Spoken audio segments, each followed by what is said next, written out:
Un peu après minuit, l'hôpital central baignait dans un calme pesant, seulement troublé par le bourdonnement lointain des machines et le cliquetis d'un stylo entre les doigts fatigués de l'infirmière Léa. Assise à l'accueil, elle luttait contre le sommeil, ses paupières s'alourdissant à chaque seconde. Puis un bruit. Le sifflement des portes automatiques brisa le silence.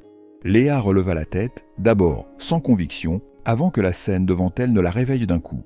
Une jeune femme venait d'entrer, chancelante, se tenant le ventre, son visage tordu par la douleur et la peur. Pendant une fraction de seconde, Léa resta figée. Puis son instinct reprit le dessus. Son cœur accéléra, ses yeux s'agrandirent. Elle se leva d'un bond et se précipita vers elle. « S'il vous plaît !» haleta la jeune femme en s'appuyant lourdement contre le mur. « Aidez-moi !»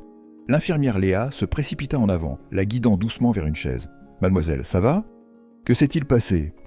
La jeune femme essaya de reprendre son souffle. « S'il vous plaît, appelez le médecin !» parvint-elle à dire d'une voix tremblante. « Il vaut mieux le voir que l'expliquer. » L'infirmière Léa échangea un regard inquiet avec une autre infirmière qui venait d'arriver après avoir entendu l'agitation.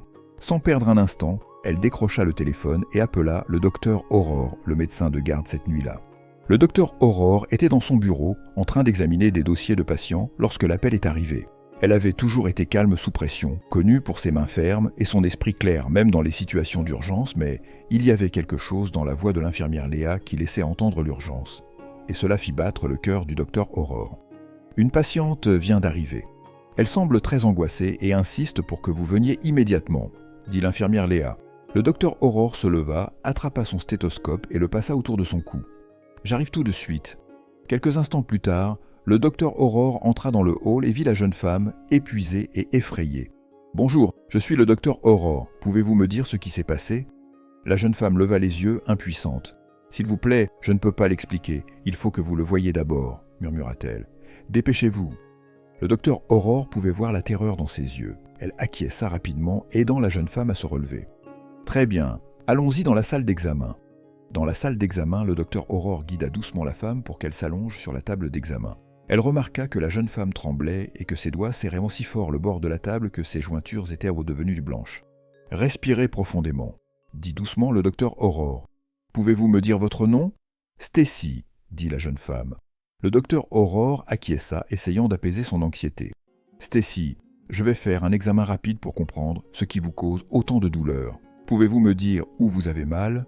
Le visage de Stacy se tourna vers le bas et elle hésita avant de finalement désigner le bas de son abdomen. « C'est là !» murmura-t-elle avec embarras et crainte. « S'il vous plaît, jetez juste un coup d'œil. » L'expression du docteur Aurore resta calme et douce alors qu'elle se préparait à commencer l'examen.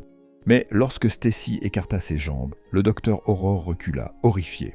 Elle ne s'attendait pas à ce qu'elle voyait et n'y était pas préparée. « Oh mon Dieu !» murmura-t-elle, incapable de croire ce qu'elle voyait. Il y avait de minuscules asticots rouges qui se tortillaient dans la zone la plus sensible de Stacy, une vision si grotesque et contre nature que le docteur Aurore sentit un frisson lui parcourir l'échine.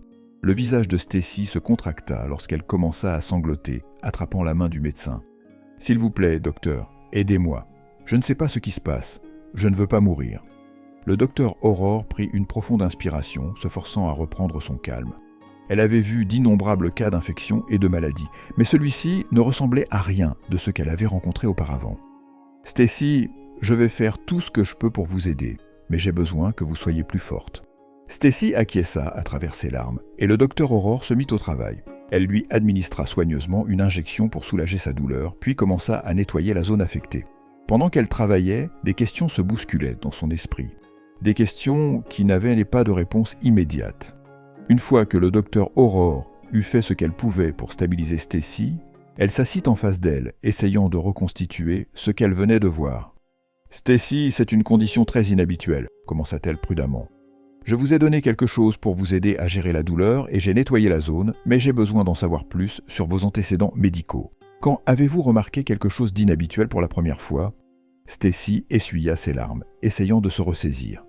« Ça a commencé il y a environ 5 jours. J'ai remarqué une odeur étrange et je me sentais mal à l'aise. J'ai essayé de me nettoyer mais ça n'a pas aidé. Les asticots n'ont fait qu'augmenter. Même après le nettoyage, ça n'a fait qu'empirer. » Le docteur Aurore écoutait, acquiesçant pendant que son esprit passait en revue les possibilités. « Avez-vous changé quelque chose récemment ? De nouveaux médicaments, des aliments différents ou des produits de toilette ?» Stacy répondit « Non, pas vraiment. Vous avez mentionné que vous êtes étudiante.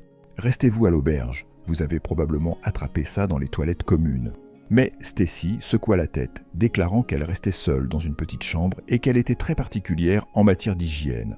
Le docteur Aurore demanda alors à voix basse « Êtes-vous sexuellement active ?» Stacy fit une pause avant d'acquiescer. Le docteur Aurore demanda alors « J'ai besoin de savoir quand vous avez vu un homme pour la dernière fois. Cela pourrait peut-être aider. » Stacy était embarrassée mais répondit « Eh bien, j'étais avec quelqu'un, mon petit ami, Lucas. Nous étions ensemble il y a environ une semaine. » Le docteur Aurore nota l'information, sentant que l'état de Stacy pourrait être lié à sa rencontre avec Lucas. Il y avait quelque chose qui clochait, quelque chose qui n'entrait dans aucune catégorie médicale que le docteur Aurore avait rencontré. « Et vous avez remarqué cela, il y a 5 jours. C'était après votre rencontre avec lui. Stacy, je veux vous aider, mais j'ai besoin d'autant d'informations que vous pouvez m'en donner. Est-ce que quelque chose d'autre a changé dans votre vie récemment? Peut-être dans votre relation? Quelque chose qui aurait pu provoquer cela ?» Le visage de Stacy devint troublé, et elle prit une profonde inspiration.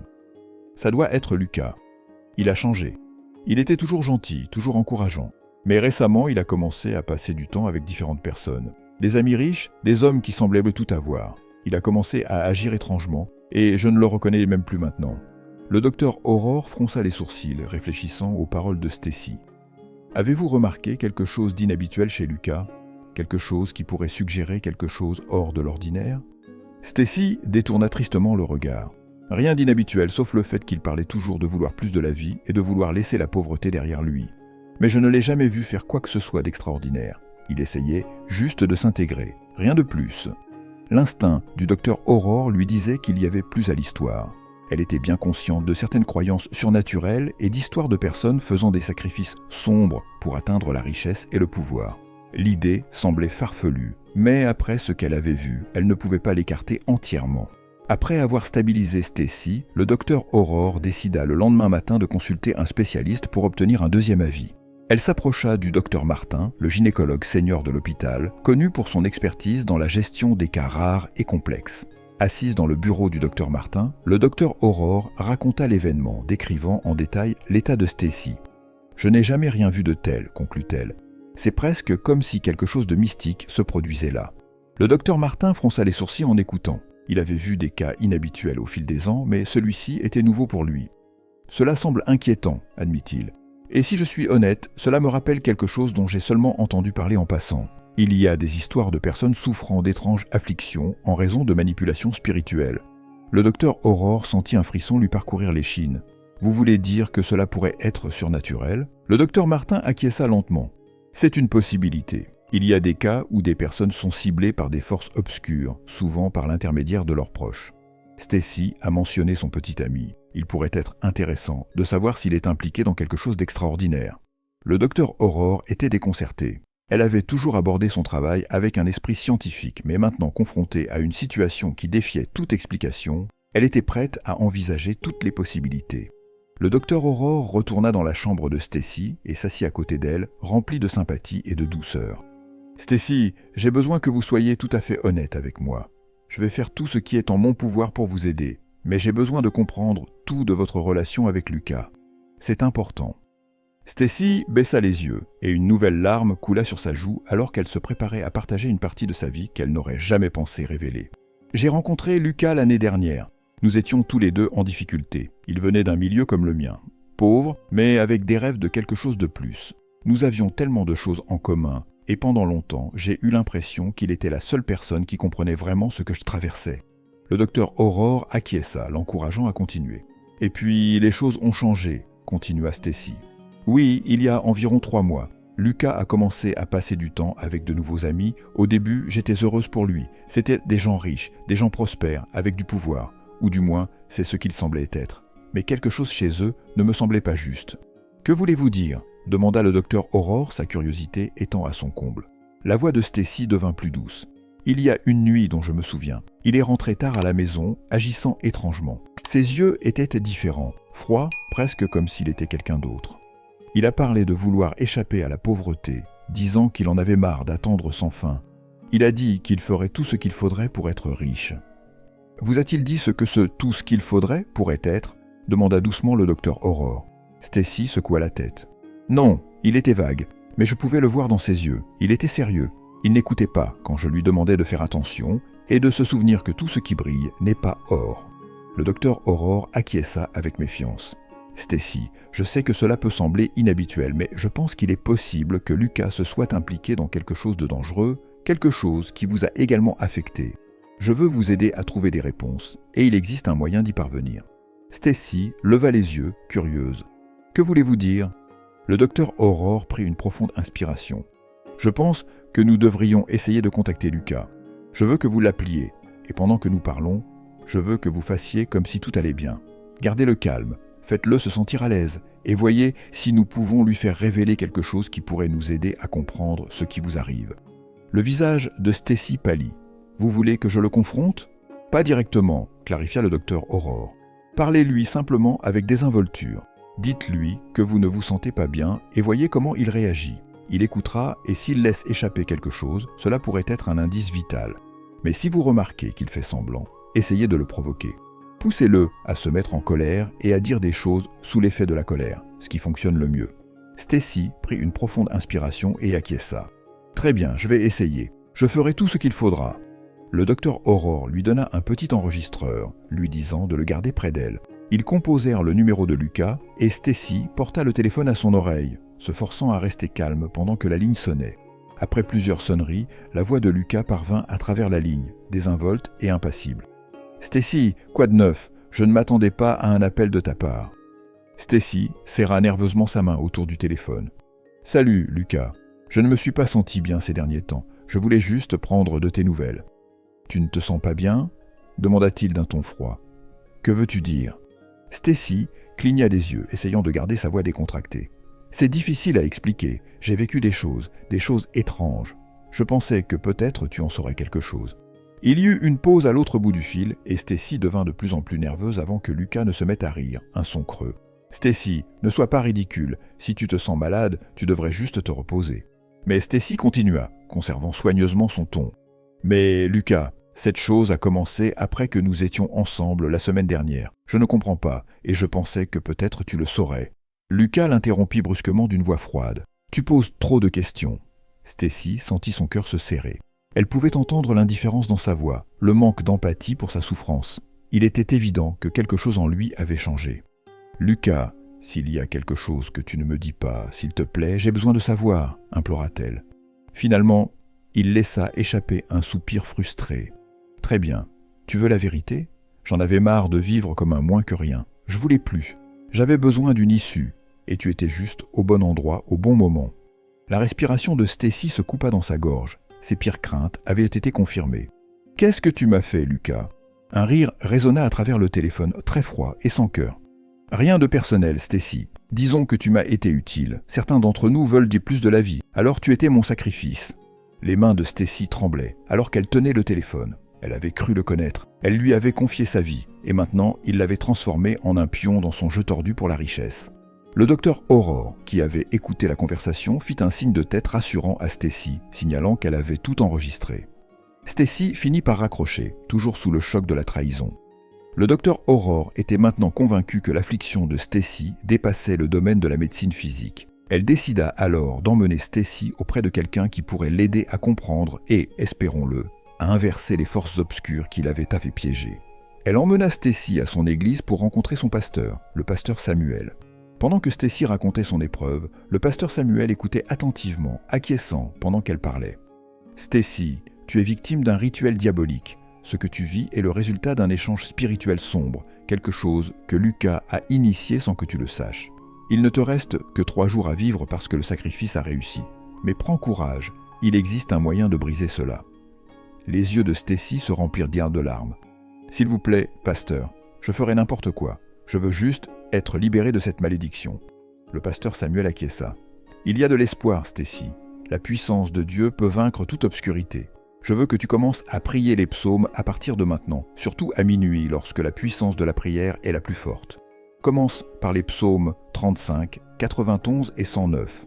Ce sont des prières de protection et de délivrance. » Il pria ensuite pour elle avant qu'ils ne retournent à l'hôpital.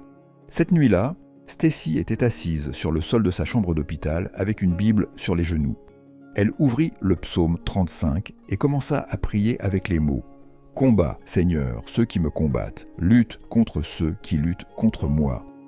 Les mots résonnèrent dans la pièce silencieuse, remplissant l'air d'une énergie étrange et paisible. Elle continua avec le psaume 91, sentant une chaleur l'envelopper pendant qu'elle prononçait les mots de protection et de foi. Lorsque l'horloge sonna minuit, elle termina par le psaume 109, priant avec ferveur alors que son âme tendait vers la délivrance. L'état de Stacy commença à s'améliorer. Les asticots disparurent et la douleur diminua. Le docteur Aurore et le pasteur Samuel furent stupéfaits par le changement, sachant que quelque chose de surnaturel avait eu lieu. Lorsqu'elle devint plus forte, Stacy, accompagnée du docteur Aurore, se rendit à la police avec l'enregistrement des aveux de Lucas. Ils déposèrent un rapport et les autorités lancèrent immédiatement une enquête. Lorsqu'ils arrivèrent à l'appartement de Lucas, ils trouvèrent une scène étrange. Lucas avait perdu la tête. Il était assis dehors, l'air désorienté avec des vêtements en lambeaux, bafouillant de manière incohérente. C'était comme si les ténèbres qu'il avait déchaînées s'étaient retournées contre lui, le consumant de l'intérieur. Les officiers le maîtrisèrent rapidement et l'emmenèrent. Quelques jours plus tard, Stacy fut renvoyée de l'hôpital et, juste avant de partir, elle se rendit au bureau du docteur Aurore. « Je ne sais pas comment vous remercier, docteur. Vous m'avez sauvé la vie à plus d'un titre. » Le docteur Aurore sourit. « Stacy, je n'ai pas fait ça seule. Vous avez été assez forte pour affronter ce qui s'est passé et assez courageuse pour nous faire confiance pour vous aider. Vous avez pris les mesures pour vous libérer. » Stacy soupira, ressentant un mélange de soulagement et de gratitude. « Je n'aurais jamais cru survivre, surtout après avoir réalisé ce que Lucas m'avait fait. Je lui ai fait confiance. J'ai cru en lui, et il m'a trahi de la pire des manières. » Le docteur Aurore lui sourit doucement. « La trahison peut être profonde, mais elle ne définit pas qui vous êtes. Vous êtes plus que ce que vous avez vécu. Vous avez un avenir, Stacy, un avenir rempli d'espoir, de guérison et de possibilités. » Stacy acquiesça. « Je me sens différente, plus légère, comme si un nuage sombre s'était dissipé. » Stacy et le docteur Aurore se rendirent au poste de police pour suivre l'évolution de l'affaire. Sur place, elles apprirent que Lucas avait été officiellement inculpé. Les preuves apportées par Stacy s'étaient révélées essentielles pour l'amener devant la justice. L'enregistrement de ses aveux, combiné aux témoignages du docteur Aurore et du pasteur Samuel, avait permis de dresser un portrait sans équivoque de ses intentions, ne laissant aucune place au doute. Les officiers informèrent à Stacy que Lucas serait jugé et que ses actes ne resteraient pas impunis. Toutefois, avant cela, il serait interné dans un hôpital psychiatrique sous surveillance le temps qu'il soit jugé apte à comparaître. Avec le temps, Stacy retrouva un semblant de normalité. Elle se replongea dans ses études avec une détermination renouvelée, mais quelque chose en elle avait changé. Ce qu'elle avait vécu l'avait marquée profondément, et elle décida de transformer cette épreuve en force. Plutôt que de simplement tourner la page, elle choisit d'aider d'autres jeunes femmes confrontées à des situations difficiles, partageant son histoire pour les encourager à se battre et à croire en un avenir meilleur. Sa foi prit une place plus importante dans sa vie, et elle s'engagea activement dans sa communauté, trouvant un réconfort et une force nouvelle dans sa relation avec Dieu. Elle resta proche du docteur Aurore, qui était devenu bien plus qu'une confidente, une véritable guide sur le chemin de la reconstruction.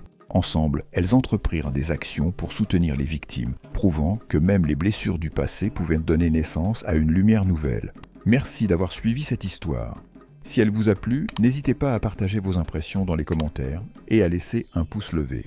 Partagez-la également avec vos proches et abonnez-vous à cette chaîne pour ne rien manquer de nos prochaines histoires.